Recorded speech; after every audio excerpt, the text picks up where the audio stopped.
Leave anything that happened freshman and sophomore year behind. Colleges will mainly be looking at junior year, the SAT and ACT. Take challenging classes, but don't overdo it. Start college tour. Keep your circle supportive. Junior year went by in the blink of an eye. Hey guys, it's Maddie. Welcome back to my channel. In today's video, I'm going to be giving you guys tips and advice for junior year of high school. For a little bit of background information, I am a rising senior and I just completed my junior year. It was not that bad of a year, but I just wanted to give you guys the best tips and advice for those of you that are entering junior year. Honestly, anybody in any grade level can watch this video for some general high school advice. I have separated all my advice into categories. Here they are on the screen. Without further ado, let's get started. First category is academics. Tip number one is start strong. A new school year gives everybody an opportunity to start on a fresh slate. Leave anything that happened freshman and sophomore year behind, because junior year is like the most significant part of high school. Colleges will mainly be looking at junior year and your first semester of senior year. You guys want to make sure that those semesters of grades are top tier and where you want them to be. With that being said, your GPA really matters this year. So if you really engage in your core classes and get good grades in those, you should be set. But if you happen to slack off freshman and sophomore year, junior year is a very good time to kind of revamp your GPA and get it to where you want it to be. You just have to have a lot of discipline, hard work, and study. Now, kind of with the classes part of junior year, I would say definitely take rigorous classes such as AP classes or honors classes, but only if you can handle them. And also if you're interested in them. If you're not a science person, do not go taking AP Bio. No way. If you don't even like science yourself, or if it's not your strongest suit, just because your friend is doing it does not mean you need to do it too. I would say do an AP class for a subject that you personally like. So for me, I love history. So I've done AP Human and Geography, AP World History, and I just finished AP US History. Take challenging classes, but don't overdo it. Like, don't take 7 APs unless you're up to it, but I would not recommend that. AP classes do help with GPA boosts and stuff like that. So if you are wanting to raise your GPA, at least 1 or 2 AP classes I feel is a good amount for your junior year. Next, SAT and ACT. My biggest tip for that is to take them as early as possible. That's kind of where I messed up. I just took my first ACT last month in June after junior year ended. And then obviously, like, you're going to want to retake those tests as many times as you can to try and get the best score you can get. So you want to have time in between the study and then also take the actual test. Start studying and signing up for the SAT and ACT like your first semester of junior year, because then that way it gives you time to retake them. So by the time senior year comes and you start doing college applications, you could already have your ideal score and you won't have to worry about taking it again during your senior year and during college applications. Just start preparing early. I would suggest like Khan Academy or just YouTube videos online to help. Honestly, TikTok can help too. And if your school offers classes or tutoring sessions, I would do that as well. Also with academics, I would say create strong study habits. This kind of goes along with what I said earlier. Like, start strong. You guys want to make sure you just have like a good routine. Certain classes will have bigger workloads than others. So you want to make sure you prioritize your time and all of that. Time management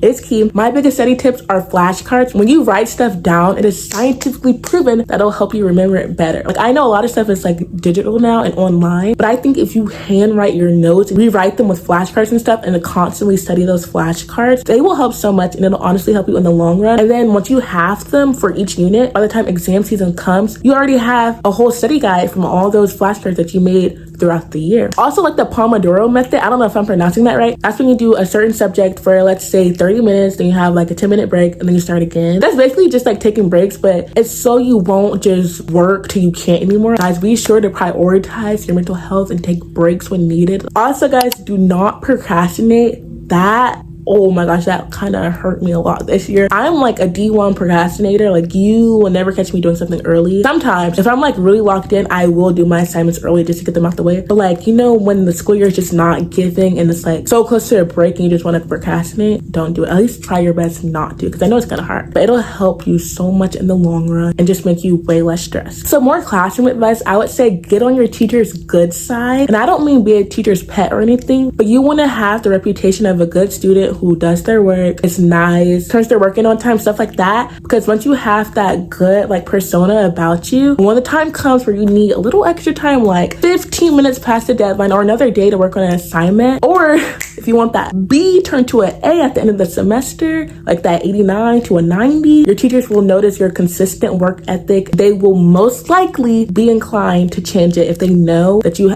have been like an active and good student. So that's what I mean, like get on their good side, ask questions, email them, just try and create a relationship. And I don't mean like y'all gotta be best friends, but like make sure your teacher like knows of you, knows your name. Next category is college plus future advice. So along with like the teacher lenience thing and kind of making a good reputation for yourself, I would recommend starting to ask for recommendation letters. So if you have a good bond with the teacher and they know you're a good student, make sure you mark that teacher down, and in the future you can ask them for a recommendation letter. This is why I say it is vital to build good relationships with your teachers now, so by the time senior year comes, you'll have a good resource to ask for because they know of you and they know that you were a good student for them. Number 2, I would say start college tours. I wouldn't say you have to do this like early junior year. Honestly, second semester is fine, but anytime during junior year, I would recommend going on a few college tours, seeing what would be a good feel for you, writing down your pros and cons, all that jazz, whether that be in person. And I also know they have online tours too, like anything like that. I would say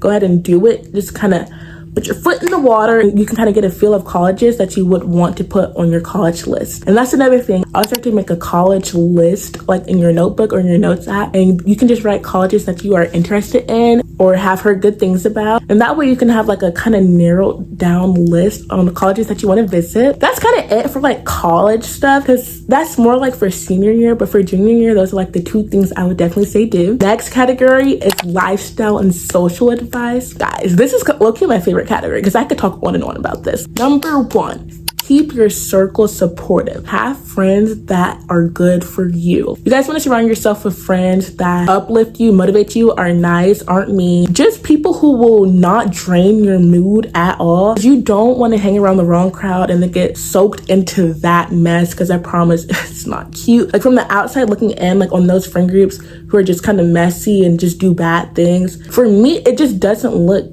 fun or cute like at all. I would definitely just say don't get pushed into the wrong crowd. Definitely choose your friends wisely. I know like the first few years of high school you mix and explore the friend groups, but I feel like junior year and senior year is a time where you can low-key like analyze your classmates and you will already know who's like a good influence, who's a bad influence, because you would have been with these people for 2 years. Similar to that, don't cling to people just because you have shared history. So again, just because you guys have been friends since 7th grade and all that, like you guys know each other a lot, does not mean you still have to be friends with a certain person. Like if you obviously know this person will steer you in a direction that's not good for you, please step away.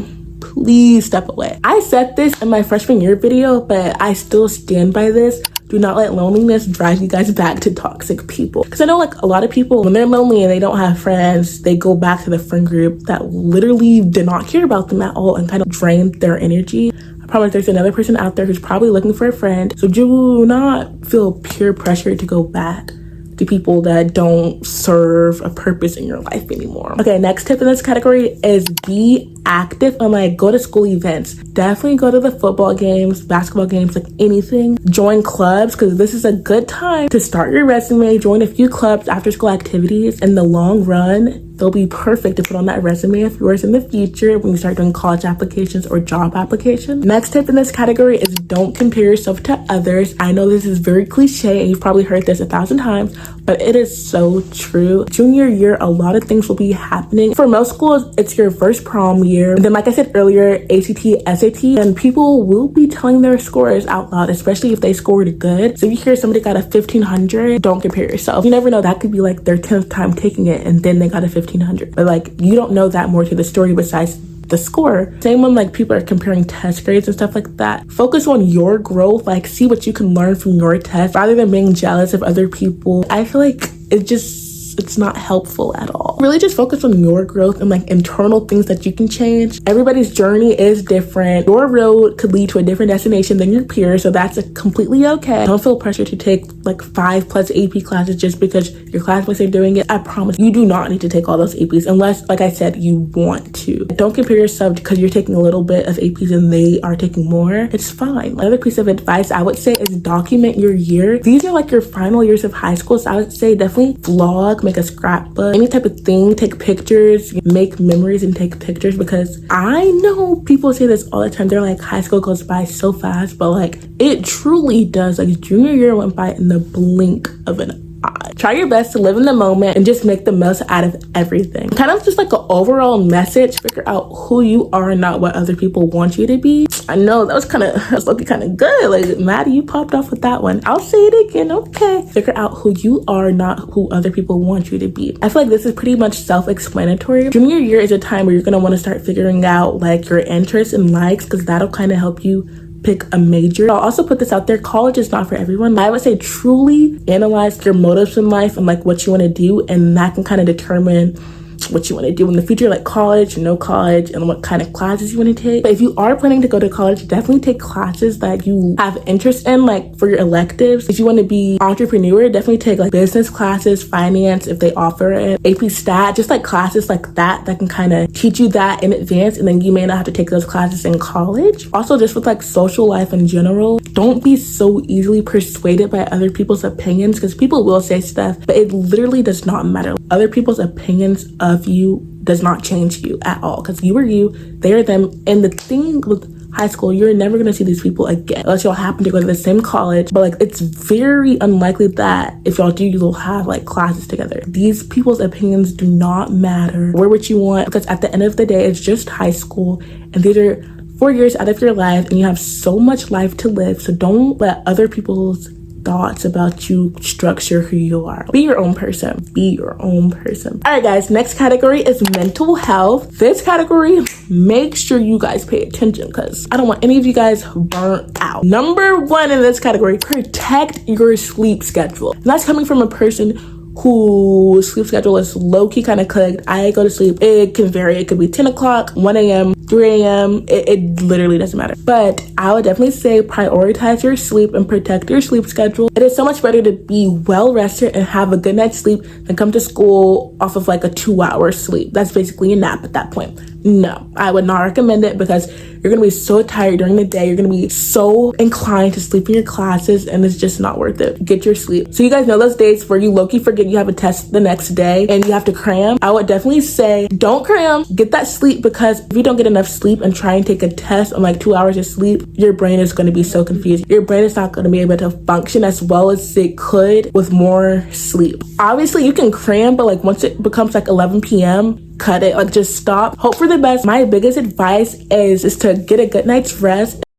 Guys, so my phone just died. It's currently charging, but to kind of pick back up on what I was saying before I got rudely interrupted, I would definitely recommend getting a good night's rest and then waking up early the next day to study, rather than cramming the night before and then running on 2 hours of sleep trying to take a test. So let's say you just get a good night's rest, and then the next day you wake up at maybe like 5 or 6 a.m. study. Then I feel like that's just more like beneficial for your health and like your brain and all that. Make sure you guys have a good sleep schedule. And the last tip of advice in this category is to take breaks. Like, know when to take a break. Definitely make time to hang out with your friends, your family, do a self-care activity that you like. Just do something to get your mind off of school. Like, school does not need to consume you 24/7. When it's the weekend, definitely use like the weekend to rest. Obviously, you're gonna need to study on the weekends too if you have something coming up, but still make time for yourself, make time for rest, sleep, recovery. So that's it for my main pieces of advice for junior year. Now I'm gonna be talking about the AP classes that I took, just in case you guys are interested in them, and I'll give you guys my opinion about the classes and how I liked it, because I know when I was picking out classes for junior year, I was looking at so many videos on TikTok of classes I would possibly take, but I wanted to see what other people thought about them. So here I am for you guys. I'll just tell you guys my classes that I took my junior year of high school. Make sure you understand the concepts early. If you don't, ask your teacher.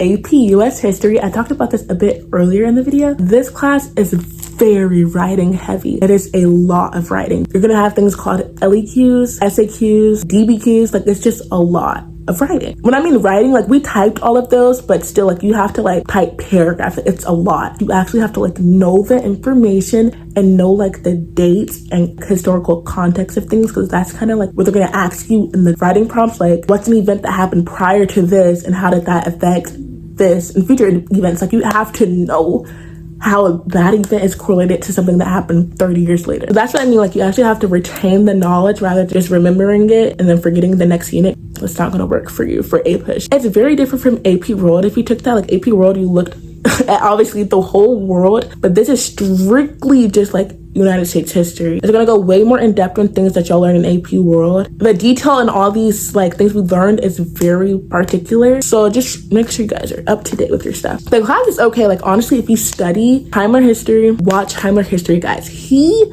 will get y'all through. I'll tag his YouTube channel in the description below. If you watch Heimler, do anything that your teachers gave you, you're gonna do fine. You're gonna do fine. One of my electives that I took this year also was AP Psychology. If you guys are looking into taking AP Psychology, I would 100% say take the class. It is one of the easiest AP classes I have ever took in my life. In this class, like, you can really just do memorization, strictly memorization. That's all it is. I used so many flashcards for this class, but also my teacher, he was one of the best teachers I've ever had. He taught the course in literally like 6 months. Like, we were done with the whole course in March. We still had 2 more months of school, April and May, so we used those 2 months to study for the AP exam. So the class is not hard. It's low-key a very interesting class. Like, even if you don't think you will like learning about anything about your brain, it's a very good class. I had like kind of iffy expectations about it, but it is so interesting. Like, you can low-key see like how people act the way they do and just stuff like that, how you act the way you do. And I was like, whoa, like that explains a lot. It was just so interesting. I would 100% say take the class. But you're gonna have to know like over like 200 terms. But guys, a lot of them are so easy to connect and remember. You'll hardly get some confused, but it's such a good class. Very, very, very informative. But overall, junior year is not that bad as people make it seem. People make it seem like it's the end all be all. Honestly, for me, that was freshman year. Just make sure you have good time management and do not burn yourself out. My phone died again. Anyways, those are all of the tips that I have for you guys. Thank you guys so much for watching this video. I really hope this video helped you guys, because this is advice I really wish somebody would have told me before I started my junior year. You will make it out. I promise you. I am your living proof that you will make it out of junior year. If you guys made it to this point of the video, comment down below the book emoji. Thank you guys so much for watching. If you guys want me to answer any more questions, make sure to comment them down below. I'll see you guys in my next video. Bye guys.